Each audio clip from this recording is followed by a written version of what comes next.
What's up, Middle Georgia Dog Pound? Welcome to another edition of the Middle Georgia Dog Pound Live. I'm your host, Brian, Matt, Kevin. What's up, fellas?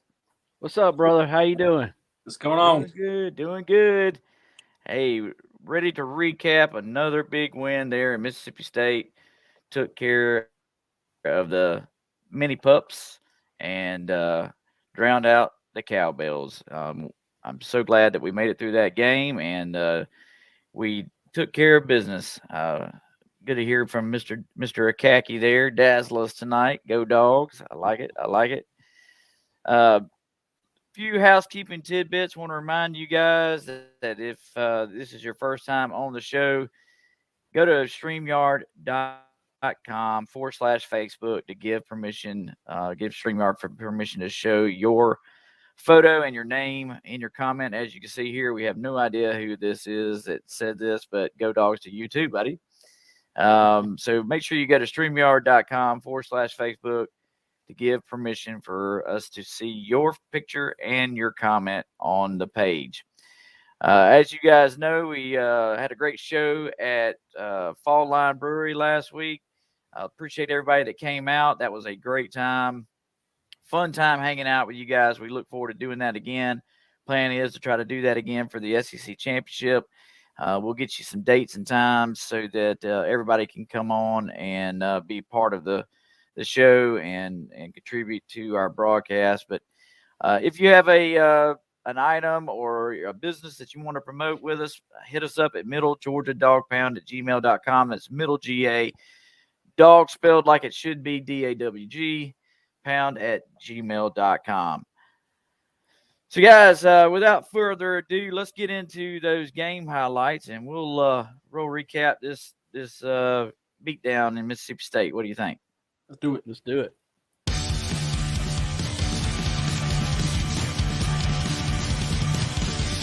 All right, we'll be hit the road again. Going to a tough place to play in the SEC. Got an echo. I know. We'll get the response from them that you would expect out of a team that's the quality of Kentucky. Great challenge for us to go on the road, tough environment, day game, and looking forward to the opportunity. Fade route to Bowers. Oh, he caught it! He caught it at the 7. He just stuck his hands up and caught it, and he got into the end zone. Touchdown! Murray screen to the near side. Gurley, he's got running room. Gurley 10, Gurley 5. He leaps! Touchdown! Brilliant punter will kick it to Nicole Hardman. For the backup Nicole to the 12. Misses 2 men, brings outside to the 20, outside the number to the 30. Got a block there to the 40. Going to get the carry. DeAndre. Oh, wow! Made a man miss at the 20, at the 15, straight ahead down into the end zone. Touchdown!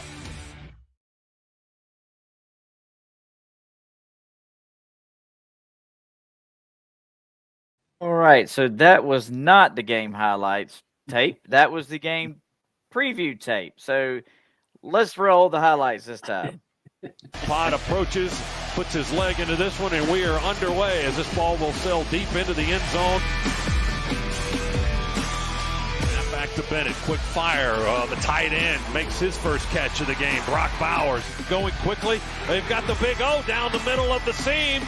He makes the catch around the 25, stumbles down inside the 20, the 15, 13. Georgia going very fast. Give it to Kenny Mack. He bursts through the line, spins at the 5, down to the 1, just short of the goal line. Break the huddle quickly, go out of the eye. Bennett, play fake. Wide open in the end zone. Brock Bowers, touchdown left side. Boy, great ball fake right there by Stetson Bennett. Brock Bowers just slipped out from his tight end position into the flat. Brock Bowers had nobody within 5 yards of him. Throws, and it's batted back down right in his face almost. Smile Munden. Let's go quickly. Bennett deep ball for Kieris. Oh, tremendous catch over the top of the helmet of the defender. Makes the catch on the near boundary at the 14-yard line. Bennett wants to hit Jackson again. He does at the 10. Kieris to the 5. First and goal from the 4. Handed off. Dejon Edwards. No. Bennett keeps it. Fakes and scores. I'm not sure who it was, but he broke ankles. I think it was Duncan. And just absolutely left him standing there grabbing at air. What a move by 13. Thorson's kick, not a lot of height on it. Mississippi State, Thomas breaks one tackle, 45-50, 45-40, near sideline 30, 20. He looks like he might go, and he will. Touchdown. And this Mississippi State crowd that was on the verge of being kind of pushed out of the game a little bit, now very much in it as we've got ourselves a football game here in Starkville. Will fake the toss sweep to the right and pitch it to Ladd McConkey coming back this way. Ladd breaking tackles. Ladd may go 40, 30, near sideline, foot race, 10, 5, touchdown, McConkey! Explosive 70-yard dash. Ladd McConkey breaking tackles along the way and then outrunning DeCamerion Richardson. Play fake. Stetson throws for the end zone. McConkey at the 2, breaks the tackle at the goal line, and in for pay dirt. Ladd McConkey with 6 more, his second score of this half. Bennett wants to throw. He pulls it down once and throws it to the Big O, wide open, back line of the end zone. He faked the pass into the corner, and the big, how do you not cover Darnell Washington? Rodgers has got it this time. We'll put him on the turf with Jalen Carter. Big number 88 with a sack back on the 18. State's going to go for it here on 4th down and a yard to go from the Georgia 8. And we hit him at the 10. He dives forward to the 8. He's going to be short, I think. Yeah, Georgia stops him inside the 10. It's the Dogs' ball going the other way. We take over on down. Give it to Milton. Oh, he breaks through a gap. 25, 20, 15, 10, 5. That'll seal it. Touchdown, Kendall Milton. 34-yard touchdown run, Kendall Milton. 44-19 is your score. We haven't played them much, but when the Bulldogs have, they've usually taken care of business, and they do so tonight in a big way. 45-19, the final score. Yeah, big win there for the Dogs there in Starkville.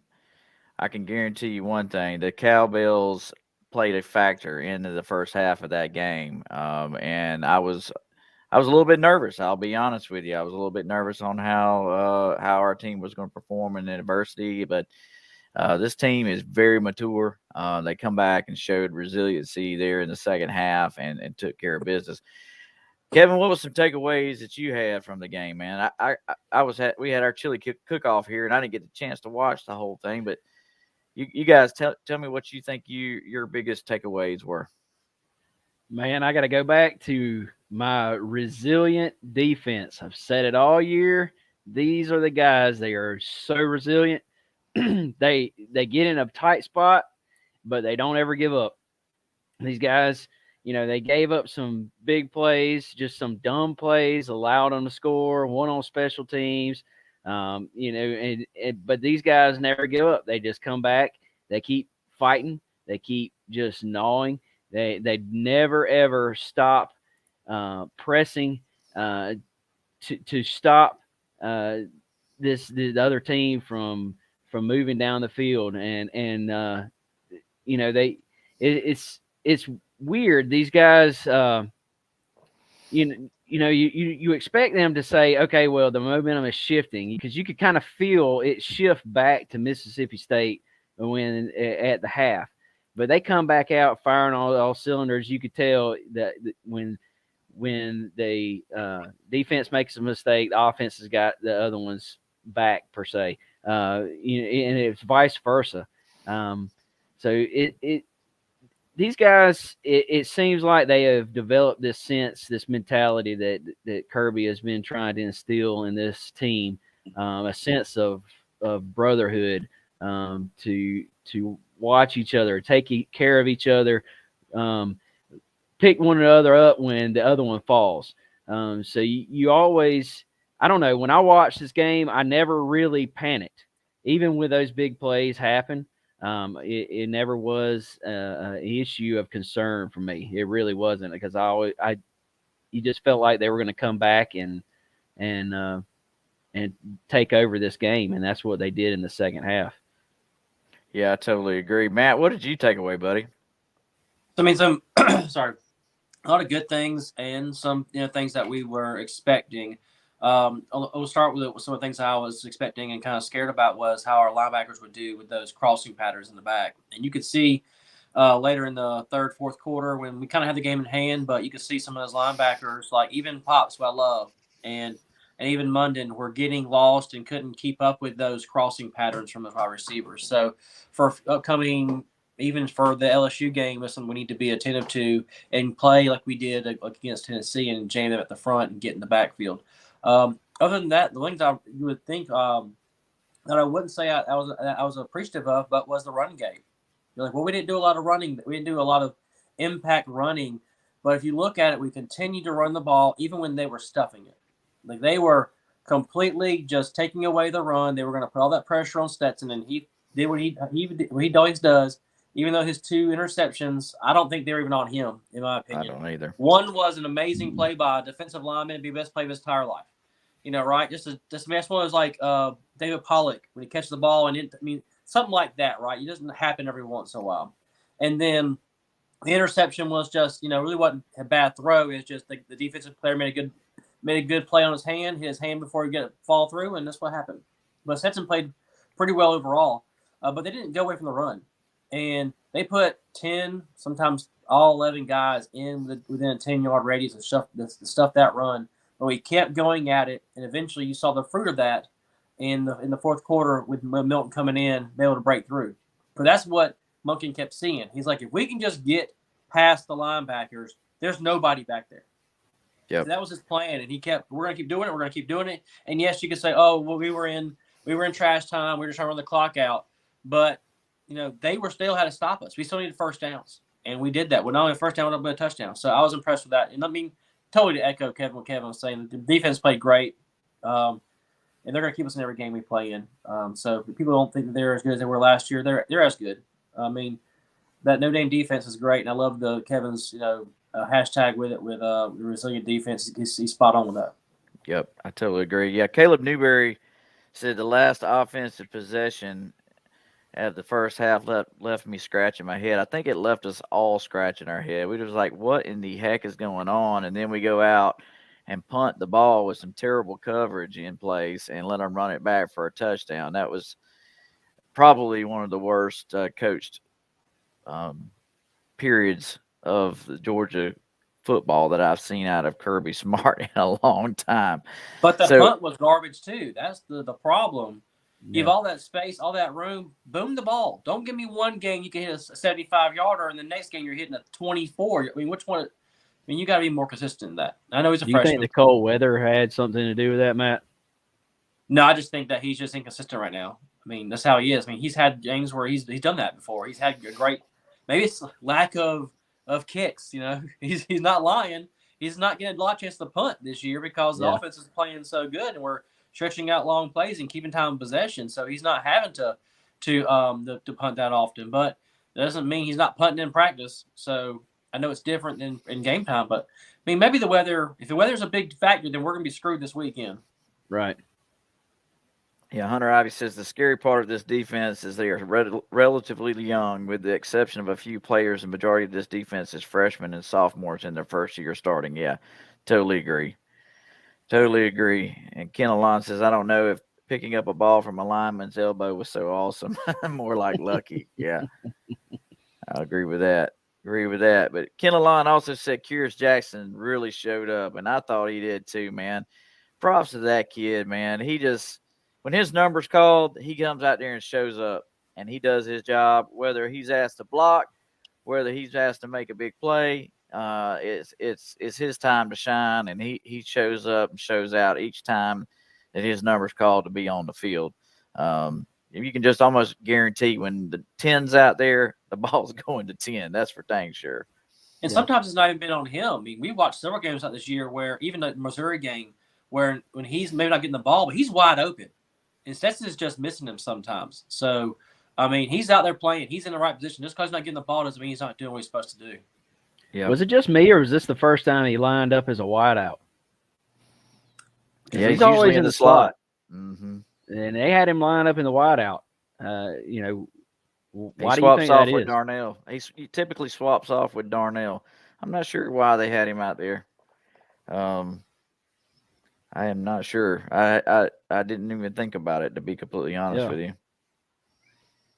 It's just something I noticed, and it just made me curious of why he was out there as a wideout since he's normally in the slot, and it's just weird. It seems like he maybe they were just getting him ready, and he wasn't ready for that wideout position. I don't know. It's weird. Yep, totally agree. So we here's our recap of our statistics here: 468 total yards, 289 yards passing, 179 yards rushing. Because our rushing leader was Lad McConkey with that. I don't remember how many yards that was. He broke off that massive run, but he showed us something with his legs and showed Mississippi something with his legs that they hadn't seen yet. But I mean, look at that. He's a rushing leader and leading pass catcher for the entire game. So just a huge shout out to him on how well he has played. Let's see. Caleb Newberry says, any update on AD and Bullard? I've heard, but their AD was practicing this week.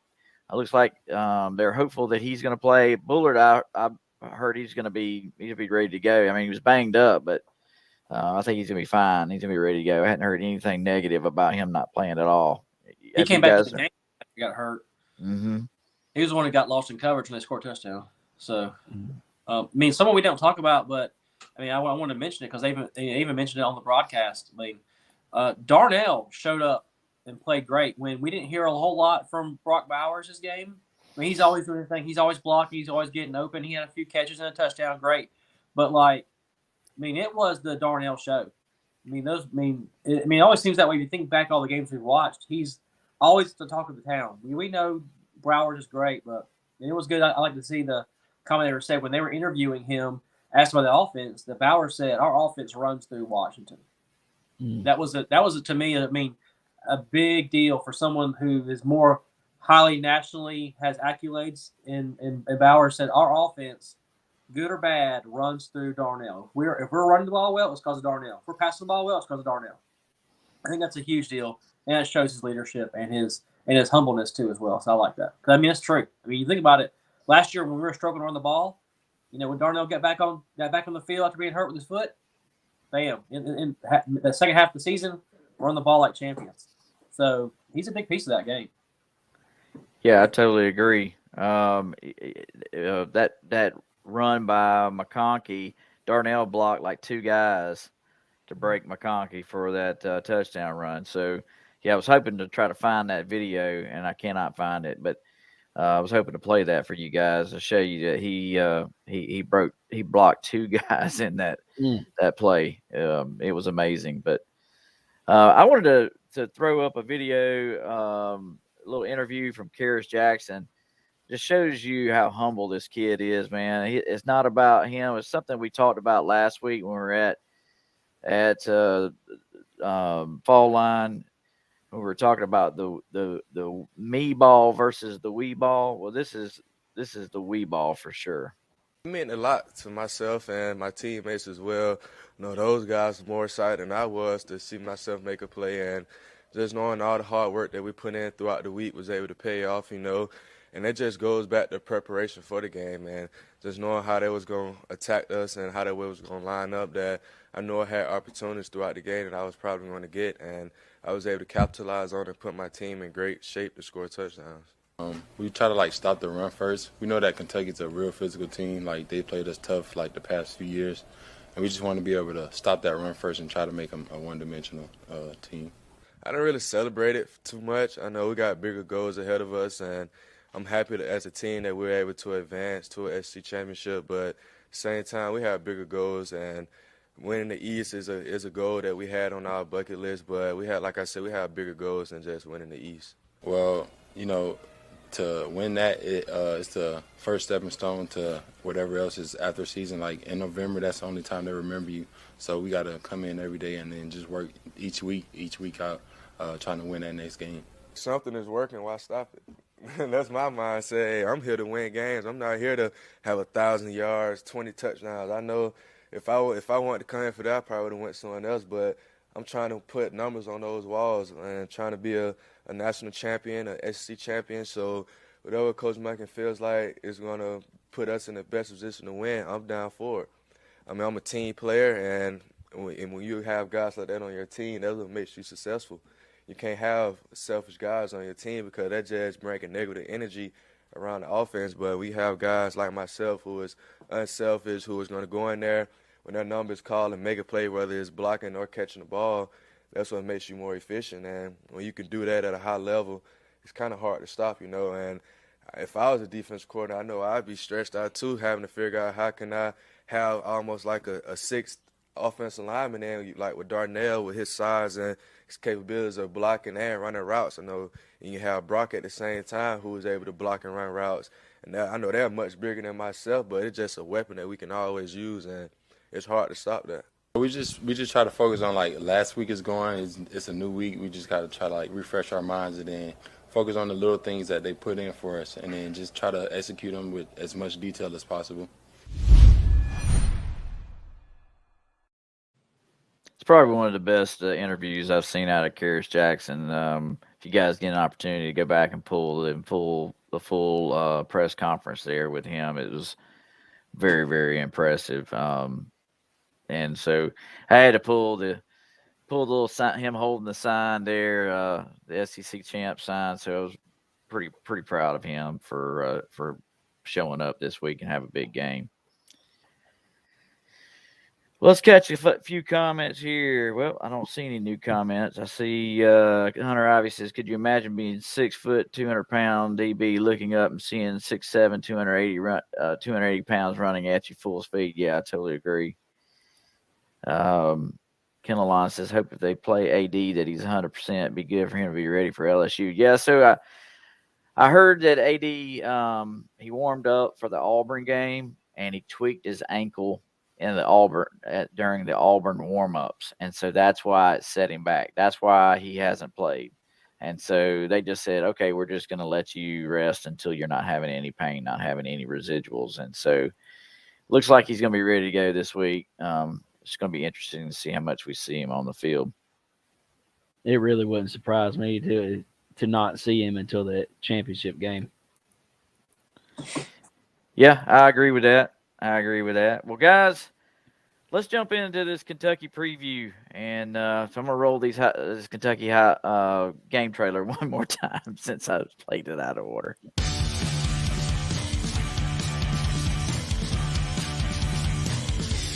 All right, we'll be hitting the road again, going to a tough place to play in the SEC. I know we'll get the response from them that you would expect out of a team that's the quality of Kentucky. Great challenge for us to go on the road, tough environment, day game, and looking forward to the opportunity. Fade route to Bowers. Oh, he caught it! He caught it at the 7. He just stuck his hands up and caught it, and he got into the end zone. Touchdown! Murray screen to the near side. Gurley, he's got running room. Gurley 10, Gurley 5. He leaps! Touchdown! Brilliant punter will kick it to Nicole Hardman. For the backup Nicole to the 12. This is 2 men. Brings outside to the 20. Outside the numbers to the 30. Got a block there to the 40. Going to get the carry. DeAndre. Oh, wow! Made a man miss at the 20, at the 15. Straight ahead down into the end zone. Touchdown!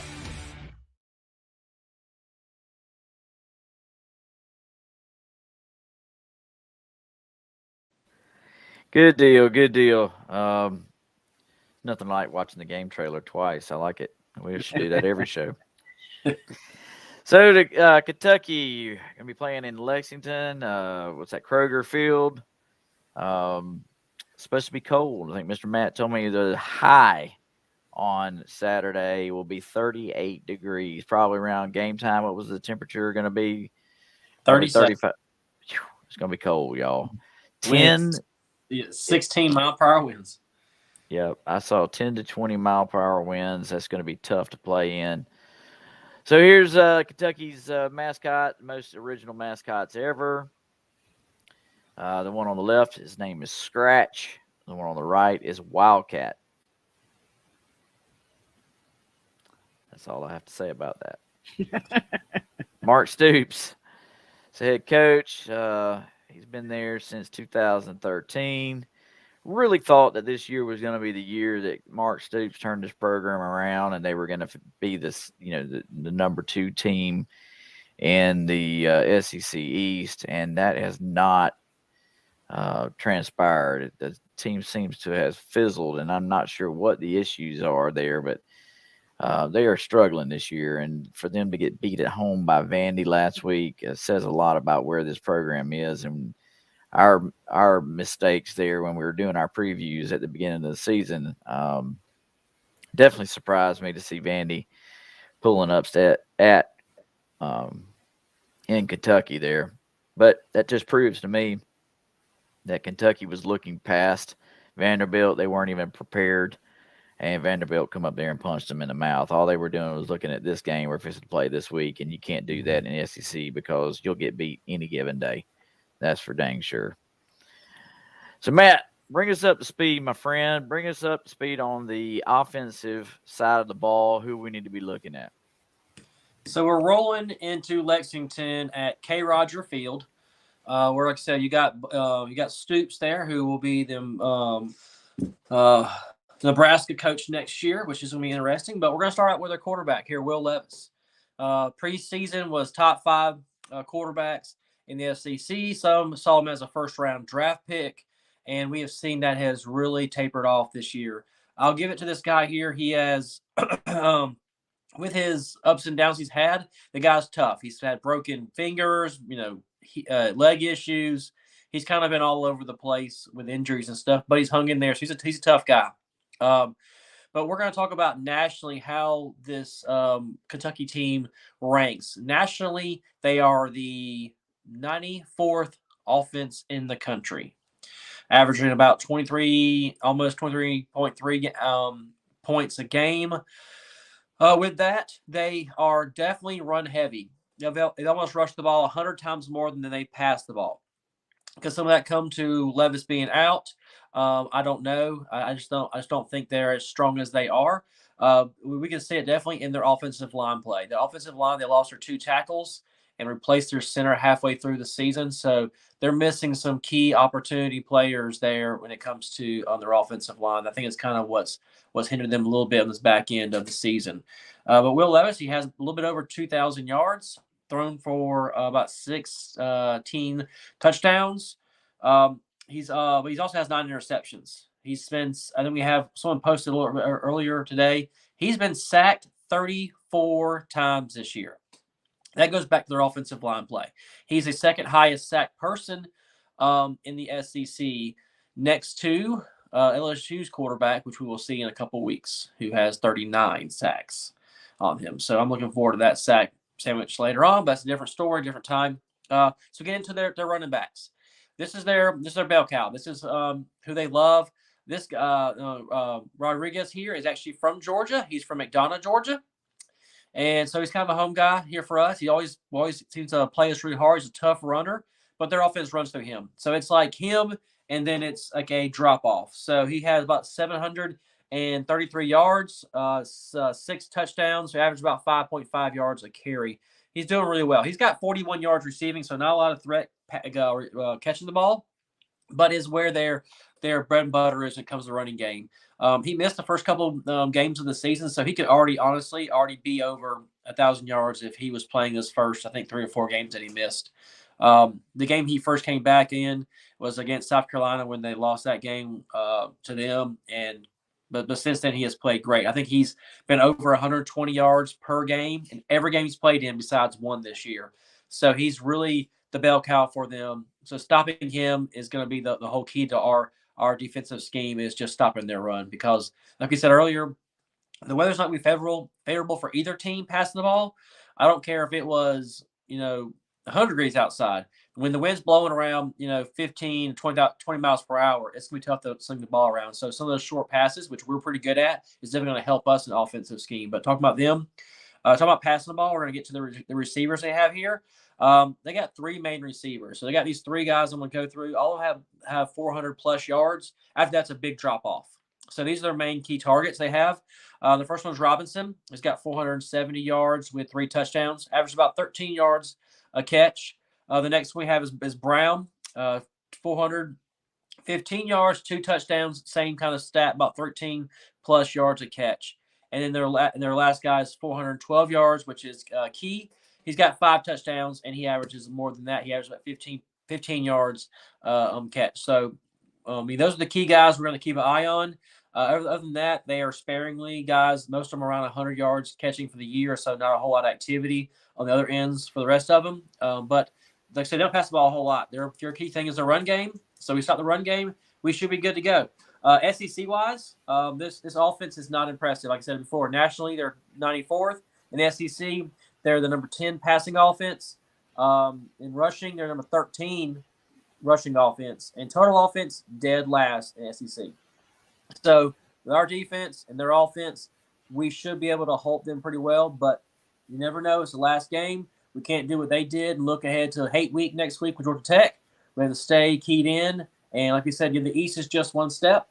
The next step is being undefeated, win that SEC championship, and then moving on to the playoffs. That's our key thing.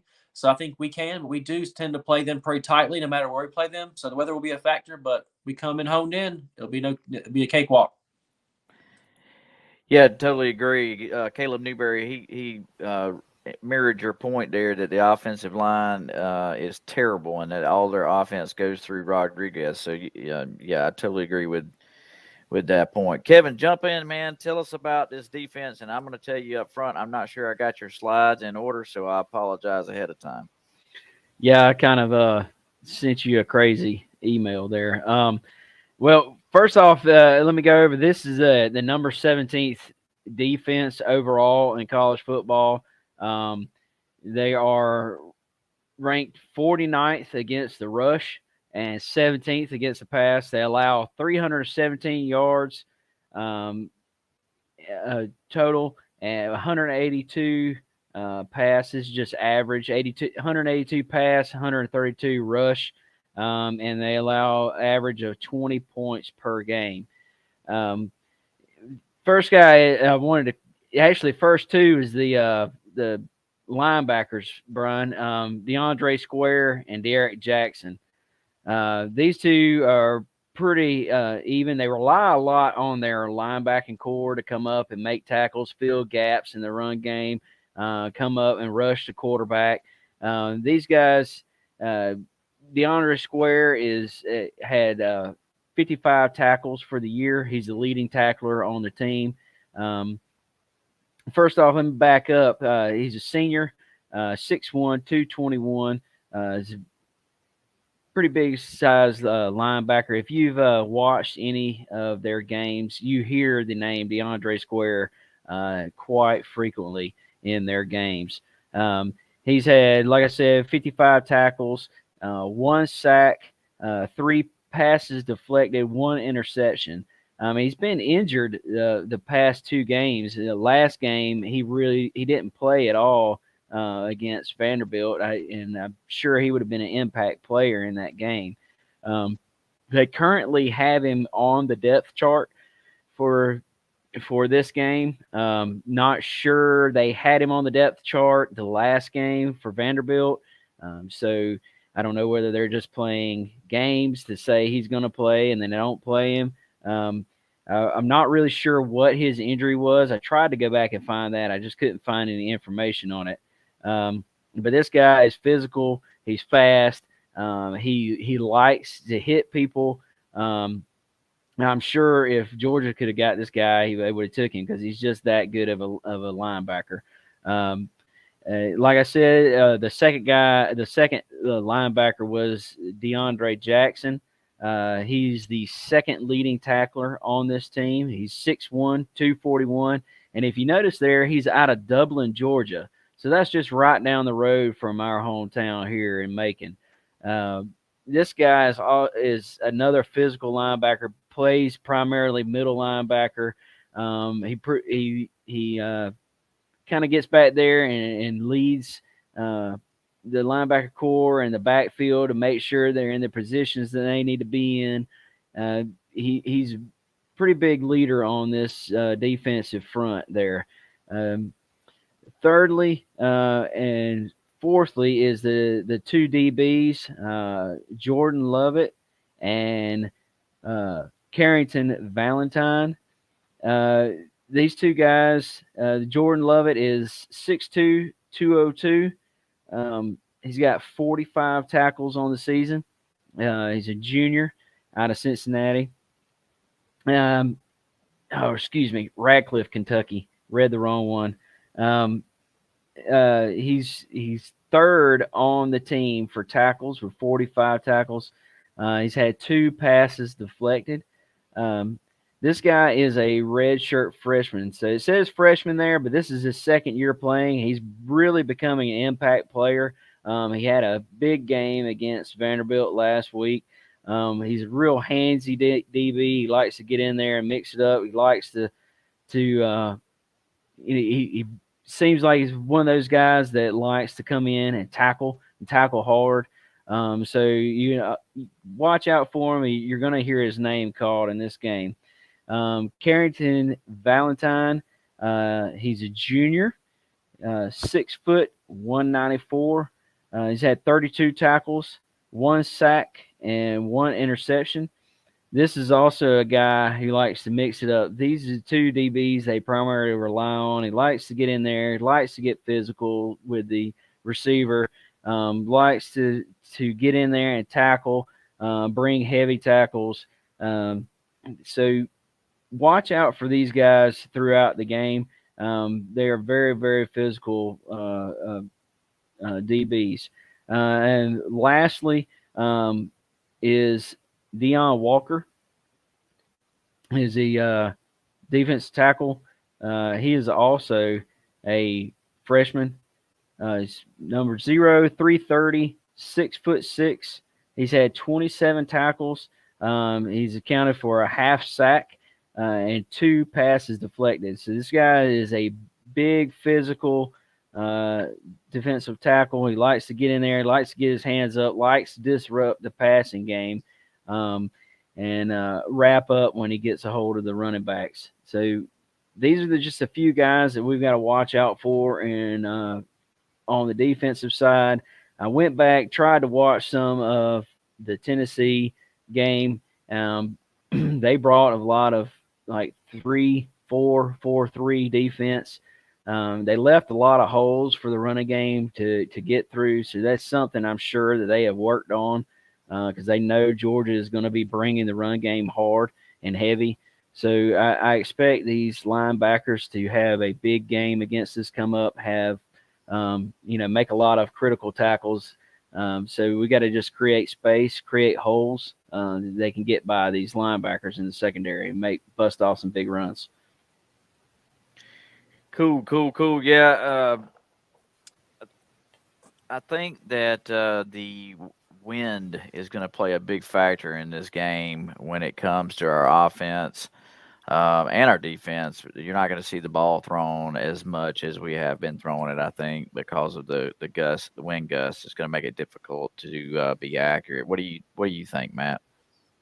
Yeah, I totally agree. So I think they're going to come in and try to just stop the run and make us pass the ball. And what Kevin was saying, you're going to have these big defensive linemen come in with their hands up and try to affect the height that Simpson does have, lack thereof. This is what it is, and try to block some balls down. So we're going to see a lot of, pretty much going to do to them what people are doing to us, short, quick passes, and see if our guys in space can make some plays. But I think Monken's going to stick with what he's doing. He's going to run the ball. He's going to say, guess what? You're going to try to stop us? We're going to do it anyway. We have to do it to win. We're going to do it to win. And so I think he won't. I don't think he'll get away from the run game. I think he'll make a statement with it. He'll have some schemes set up, not just running backs, wide receivers. Definitely going to see like Vanderbilt did with their quarterback. I think I would be surprised if there are at least 3, maybe 4 design Stetson Bennett runs, just to open that field up for them, because that's what Wright did on Vanderbilt, and then he broke them down with his run game. Yep, I totally agree. It makes you wonder why Vanderbilt didn't play him all year. He's a huge threat with his legs.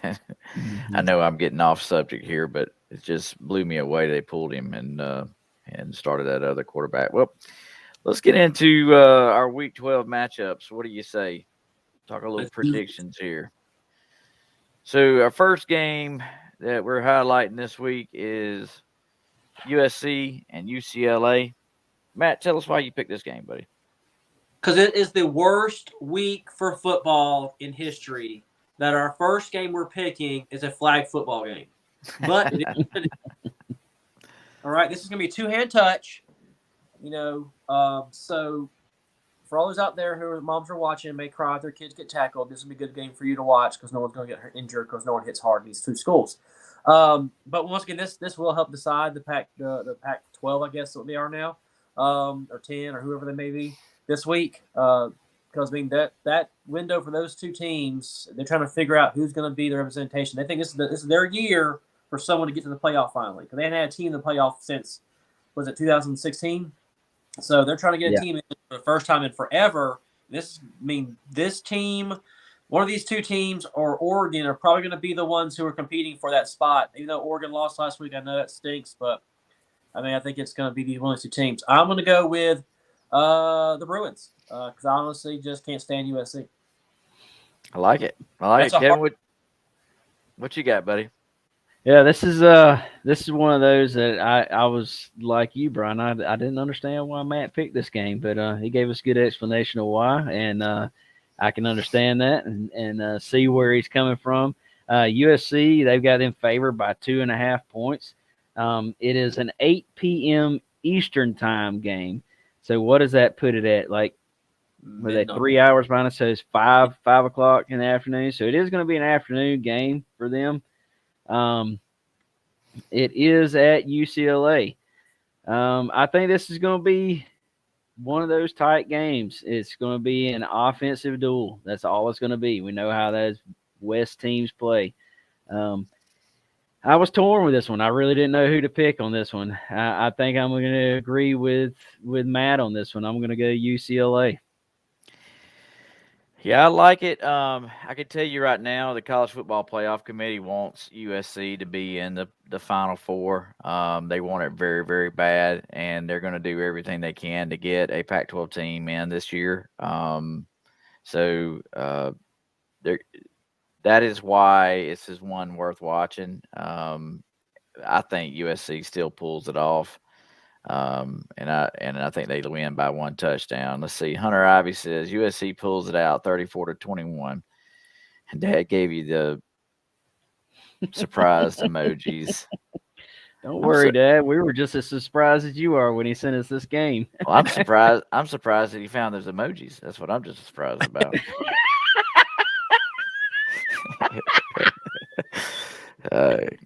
All right. Next one, Utah versus Oregon. So everybody's disappointed in Oregon. I was disappointed they lost to Washington last week. Matt, give me your prediction on this one. I know everybody's thinking, why the hell are we going with more of these West Coast teams? Because this week is so garbage when it comes to top 25 attending games. Wait, it only gets better. The teams only get better from here. So I'm gonna go. I think Oregon's going to bounce back. They'll be at home. They'll bounce back from that loss that they should have lost to Washington, and that's all I really got. I mean, these two, I don't know. It's just Oregon. That's all I got. What you think, Kevin? Man, this is it's just one of those battles of like who can screw up the least in this game, because we know both of these teams have screwed up through the year, and I think we all picked Oregon to win this game last week, and they did a major choke fest against Washington. So all that crap that Bo Nix was spewing about, we could beat Georgia if we played them now, you can just take that and take a big old spoon and just shovel it down your throat, because that's mute at this point. Yep. So I say all that. This is a 10:30 Eastern time game. It is another one out west. Utah is favored by 2. I think this is going to be another shootout. Who can screw up the least in this game? And I'm going to pick Oregon in this game. I think they're going to win it. I think they're going to end up pulling it out because it's a home game for them. and I think they come out with a win. It's going to be a close one. It's going to be a shootout duel, probably 42-38 Oregon. I like it. Ken Lalonde says 41-24 versus the Utes. I like that. Yeah, I think Oregon bounces back this week too. I think they take care of business. Utah has proved that they're not as good as everybody thought they were at the beginning of the season. I was one of the ones that thought Utah would go undefeated, and Matt he told us back at the beginning of the season that they always choke somewhere along the way, and they did. They had another game that they lost, so he was right. And but let's see. Hunter Ivy says we need Oregon to win this game. With duck season started Saturday, go Ducks. Oregon 45-42. Like it. I like it. Tennessee and South Carolina. Matt, what you got? This will be a blowout by Tennessee. We literally just picked this game because I was hoping that we maybe would see a South Carolina would maybe muster up some random luck and maybe hope that Tennessee just stumbles along the way or something. But there's no chance South Carolina wins this game, in my opinion, even though they're going to be at home. I think they lose this game by easily 25 plus points. It's just bottom of the barrel for these games this week. I'm sorry, guys. No worries. Kevin, what do you have on this one? Come on, Brian, fire us up some sandstorm, man. Let's get some towels, start spinning them around. That's it, Matt. You got it. Come on. It's a home game for South Carolina. You don't think they're going to pull this out, Matt? No. Come on, man. I don't either. I think they're going to get just annihilated and eviscerated. There it is, Brian. Sandstorm.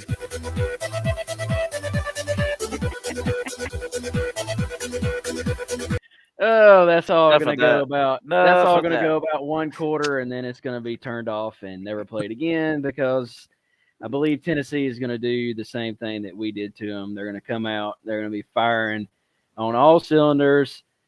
They're going to just run the score up, and they're trying to make a point to the college football playoff committee that they belong in the Final Four, and they've got to do everything that they can possibly do to get in, and they're going to run this score through the roof. I don't think it's even going to be close. I think they're going to fully cover. They're favored by 21.5 points. I think they're going to blow that. I think Ken Lalonde is spot on because that is pretty much the score I was going to pick right there. I was going to say like 52-10.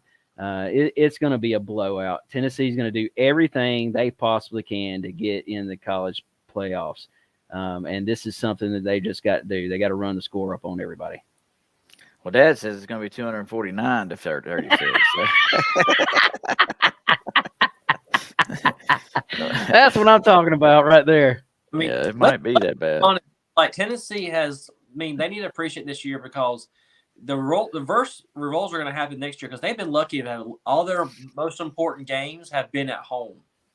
Like they got to play Alabama at home. They got to play Kentucky at home. This is back when they were playing. Play all these top teams at home and not on the road. They played LSU on the road, but like we said, it's LSU at noon. So, I just they need to enjoy this season and just take it all in because next year they're gonna be in trouble next year. The only way that South Carolina has a chance in this game is if they bench Spencer Rattler, and that's not going to happen. Yep. That is not going to happen. Well, Georgia Tech and North Carolina. This is going to be another blowout. But, Matt, tell us what your thoughts were on this one, buddy. I wanted to throw our little brothers a bone before Hate Week. So that's what I'm doing. Hey, I would love for Georgia Tech to go into North Carolina and bash their dreams because I think North Carolina thinks they have an outside way of getting into the playoff. I think they really do. And they have a quarterback who's playing really good right now, and the ACC is terrible. And so they think, if we can win this game, we can win our last game, and we can go into to the ACC and beat the ACC championship. We'll be the conference champion. We can probably get in. It's not going to happen, but it's a possibility. So, I think North Carolina's going to win. I'm going to root for Georgia Tech the entire time because I love my hometown Georgia, my teams, and My grandfather went to Georgia Tech, so I'm a Georgia Tech fan outside Georgia. So I'm rooting for Georgia Tech. That's where my heart's going, but my head's saying North Carolina. Kevin? Yeah, this is not even going to be a competition.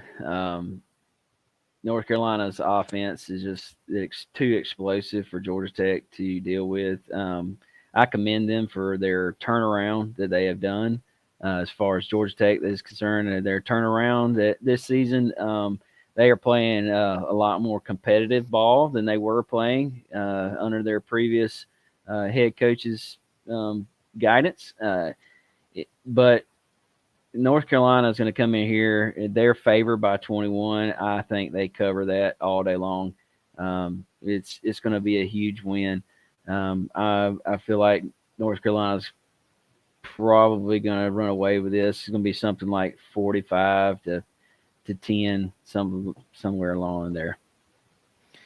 See, Daddy says 37-10 North Carolina. I think that's about right. Ken Lalonde says the ACC is as relevant as the Pac-12. Amen. And Hunter Ivy says Tar Heels win 41-6. Probably right. So this next game is probably the most interesting to me, and I threw it in at the last minute. It's the TCU versus Baylor, and the reason I threw it in is because Kevin sent us a text message earlier today, and I didn't realize it, but it just shocked me that right now Vegas has TCU only by 2.5 points. How is that, Matt? I couldn't tell you. Maybe it's for money. I don't know. I mean, was it Baylor's like a 6-4 team, and TCU is a 10-0 team? I guess they've seen that TCU just at some point it's going to trip up and lose a game. Their luck's eventually going to run out, and think maybe it's on the road this week. I guess. I mean, I don't know. I don't watch enough of these two teams to tell you who's going to win this game. I mean, I guess my stat head's going to say let's just take TCU for the win. But I mean, I don't know why they have them that way. What's your thoughts process? Yeah, I don't know, man. It's I know Baylor's a tough place to play, and the defense always shows up, especially at home. Their defense seems to perform a little bit better. I guess that might be the thought process. And like you said, their luck is going to run out. But man, quite frankly, I really don't want to see Alabama in the darn college football playoff. And you told me earlier they keep sneaking Alabama in further and further up the line here. And they're trying their darndest to get them in the CFP, and we don't need TCU to lose. They need to win out from this point forward, so we don't have them in. But gosh, it just surprised me earlier when Kevin sent us that message saying I didn't even know that this was as close as a game as it's going to be. So. I'm still taking TCU to pull it off, but it sure is interesting. It's going to be an interesting game to watch for sure. Ken Lalonde says, I want TCU to win, but can't really get a read on them. Yeah, none of us can. They keep coming back. Like Matt, you said every week, they had to come back at the end of the game and win the thing. Hunter Ivy says TCU has everything to play for. Baylor has nothing. TCU has been down in multiple games. They will lose before the regular season is over. Baylor with the upset, 34-31. We don't want that, though. We don't want that. Kevin, what do you think, bud? I think this is weird. This is why I sent it to you guys, and we kind of missed this one at the beginning of the week, and I was just looking through the schedule on my lunch, and it was just mind-boggling of why that Vegas had them only favored by 2.5 points. But this is the big noon kickoff game for Fox. They got it at noon. You know, Fox pushes these games at noon for whatever reason, these big games. And this is the one they picked this week. And they think it's going to be a huge game. And it very well may be. I'm going back and looking at the schedule of Baylor, and they, besides last week, they kind of got, that was one that they choked on. It was 31-3 at Kansas State. All the other losses have been no more than 11 points. So that may be the reasoning behind that. It just may have been they're looking at it. That's one of those fluke losses, and all of TCU's wins have been close except for a few. So I think they're expecting this to be a big game, and it's at Baylor. I think that this could be brewing for the upset, and that's what they're looking at. They could come into Baylor's stadium and choke under that pressure. They're up there in the top 4. They haven't been there before. They've got something to prove, and Baylor is sitting there looking to knock them off their pedestal. So I think this is going to be a closer game than what we realize. I think it's going to be one of those that TCU may end up pulling out at the end. But honestly, I think Baylor may end up knocking them off. I think it may be a 3-point game at the end, and they win and knock them out of that, that playoff bid. Like you were saying, though, we don't need that to happen. This is all that Alabama and TCU and Tennessee are waiting for is somebody to knock TCU off, and they can jump right into that spot, because I think that's what's going to happen. Either Tennessee or USC or Alabama jump up there in that number 4 spot. So I think this is going to be a close one. I think somehow TCU pulls it off. Like I said, it's going to be a 3-point game either way, and it's hard to say. But I really think that TCU has the talent and the ability to pull it off, and the luck. Because let's be honest, they have been extremely lucky on some of their wins this year. Yep, totally agree. Well, the game of the week, guys. Game of the week is not right. It's not right. Nope. That slide is not right. So I don't know why that did not come up right. So it's Georgia at Kentucky. Just pretend the M is a K there. But that slide did not come up right. I don't know why. But so Matt, give me your prediction, man. I mean, we've talked about it so far. This show is. I really think the weather's going to have a lot to impact on us. I'm hoping we don't look ahead to the championship game. That we are still staying focused on winning each game as they come. I think we're just going to shut down the run. I think we're going to go all out and shut down their run and make Levis beat us in the air, which I don't think he can do. And I don't see an offense that scares me. A defense it's above average when they're at home, but we always play them close. It doesn't matter how good Kentucky team is or how bad they are. We always tend to play them close for some reason. So I'm not sure what that is. There's always tends to be some bad weather too. If it's not a rainstorm, now it's going to be like this cold weather. You just never know. So I'm going to predict Georgia wins 31-10. I don't think we score a whole bunch of points because of the weather aspect, but who knows? We could go off on these guys for all I know. I think that's a good conservative win. Get out of there. My main thing is we stay healthy and we move into the week, and I think that's pretty much my nuts and bolts of it. I like it. Kevin, what you think, bud? I concur with Matt. I think this is going to be one of those games that it's going to be a ground and pound game due to the weather. It's freezing cold. It's going to be hard to catch passes. When your fingers are cold, it's hard to do anything. It's hard to work with them, hard to catch. So if they do any kind of passes, they're going to just be, just little dink and dunk passes. I don't know that we're going to see anything big. I think that we most definitely have to establish the run based on their run defense. They are really, really crappy against the run. And I think that our defense has to step up, and be that resilient defense that I have been hounding on all year long. This is my resilient defense. Nobody else has named them this. This was my name. I'm going to claim it because these are my guys. I've named them resilient. They do not stop, and I think they're going to get after Will Levis the same way they've done in the past several games with all the other quarterbacks. They're going to bring him under pressure. Whether you know it or not, Will Levis is up there and near about leading for interceptions for this season. for a quarterback. So I think that he's going to throw at least 3 in this game because they're going to be bringing the pressure. And he's going to feel it, and he's going to try to get the ball out and dump it off, and he's just going to heave it up there. And, you're going to get somebody, Ringo, Lasser, somebody's up there going to, Christopher Smith, and pick these balls off because he's just going to throw them up there for grabs, and these guys are going to bring them down. So I think this is going to be another big win for Georgia.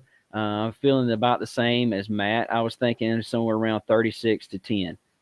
Like it. Ed says 41-13. Ken Lalonde says Georgia covers. And he came back and says Dogs 36, Wildcats 13. Hunter Ivy says this will be a heavy run attack for both teams due to the weather. So there may not be many points put up because of the heavy run. UGA 27. Kentucky 3. I like that. I really hope it ends up being that way. I really hope it. Yeah, like you were saying, but I think that they're going to get panicked and they're going to have to throw the ball. That's where the interceptions are going to come. I got you. This game could be over in like 2.5 hours. Yeah, it might be. The thing is turnovers. We continue to have turnovers every game. Not every game, but majority of our games that are keeping these teams in the game. To me, I'm sorry, a punt return for a touchdown, the way it's set up, that to me is like a turnover. It feels the same. And we got to get that stuff under control because we're eventually going to play a team who's going to take advantage of that stuff, and we can't allow good teams with good offenses to stay in the game with turnovers because they'll eventually burn us big time. We've been lucky enough to play teams that don't have very high-powered offenses, and the turnovers haven't killed us that bad. But I mean, we keep giving the ball over 2-3 times a game. This is going to bite us in the end. And I don't want to be in a championship game. We need to get this thing under control. Yep. I was going to say my key to the game is to get our special teams in order because this has probably been the worst special teams play I've seen out of our team in a long time. And I don't know if that goes back to who our special teams coach is that's coaching the team this year, or it's just the players we have on the field. But they got to figure that mess out and get that stuff fixed. Kevin, what's your key to the game, man, so we can wrap this thing up? Yeah, I think you've hit it. Yeah, I was going to say no turnovers is a big thing. No turnovers. Establish the run, heavy run, because, like I said, they're terrible against the run. Their defense. What was I saying? They're 74th against the run. No, 49th against the run. So establish the run, establish heavy run. Pound the ball, make them stop you is and like I've said every week, dominate the line of scrimmage on both sides of the ball. If you dominate the line of scrimmage, you're going to win the game. Yep. Any final thoughts, guys? W. I like it. Yep, got to win that game. Let's get that music going here, guys.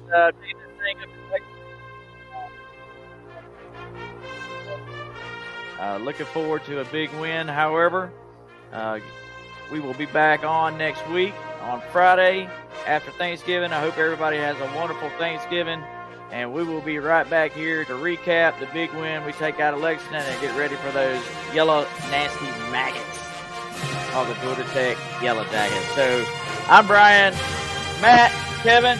We're the Middle Georgia Dog Pound, and go Dogs! Go Dogs!